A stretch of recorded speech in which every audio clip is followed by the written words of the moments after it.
loves walking will get further than the man who only seeks the destination. Embrace the suck and carry on. The difficulty of the challenge determines the quality of the man who comes out the other side. The future has not been written. There is no fate but what we make for ourselves. Claw with our fingernails to that inch. Because we know when we add up all those inches, that's gonna make the fucking difference between winning and losing.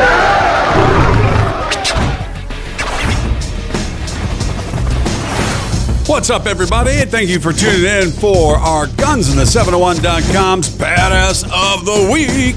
And I'll tell you what, every week we try to pull out a history lesson for you, for the badasses out there that have a story that needs to be told. This week, we go back, way back, to John Leslie Coogan, who was born in Los Angeles, California in 1914 to John Henry Coogan Jr. and Lillian Rita Coogan. Now, he began performing as an infant in both vaudeville and film, with title roles, uncredited, in the 1917 film Skinner Baby. Charlie Chaplin discovered him in the Orpheum Theater on a vaudeville house in Los Angeles on the stage doing the shimmy. It was a little dance back then. It was kind of popular, kind of like flossing now. And while a child actor, Coogan worked with Near East Relief and toured across the United States and Europe in 1924 on a children's crusade as part of his fundraising drive. Now, his efforts provided more than $1 million in clothing, food, and other contributions, which totals about $15 million today. He was honored by officials in the United States and Greece. He's also had an audience with Pope Pius XI.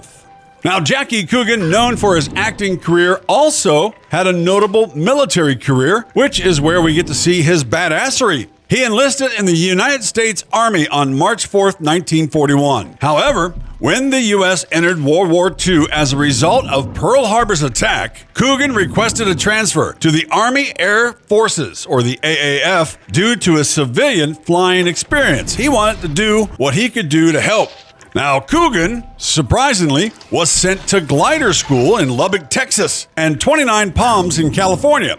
After completing his training, he graduated and was made flight officer. His training and skills didn't go unnoticed, and he volunteered for hazardous duty with the 1st Air Commando Group. And all those guys could be considered badass as well, so we could do stories on all those guys. Now, in December 1943, the unit was sent to India using Waco CG-4A gliders, otherwise known as flying coffins. That doesn't really inspire the whole I'm going to return from this alive thing, does it? Anyway, the group airlifted British troops under General Ord Wingate during the night aerial invasion of Burma on March 5th, 1944. They landed troops in small jungle clearings, hundreds of miles behind Japanese lines. Now, flying a glider plane during World War II in Burma was a harrowing and dangerous task. Think about it. You're flying around in an airplane made of balsa wood without engines, taking flak from every single island you pass over. Every single jungle had nothing but anti-air guns, people firing at you. And, well, what were you going to do? Wait for the next wind to come and give you an extra push?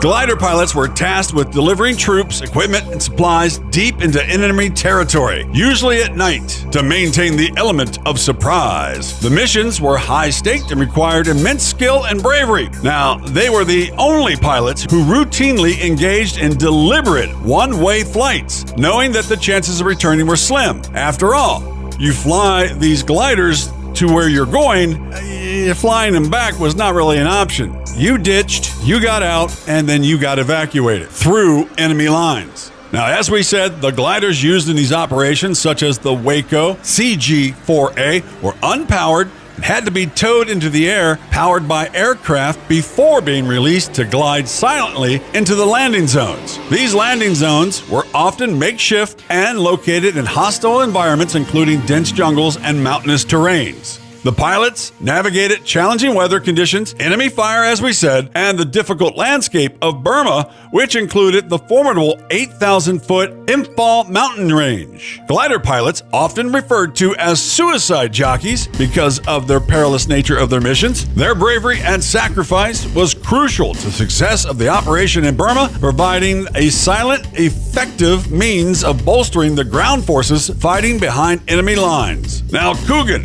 flew multiple missions and guided his glider behind enemy lines, lighting the way for 11 other gliders to land with valuable equipment and personnel. Remember we said those planes were made out of balsa wood and light material? Yeah, there was not much to them.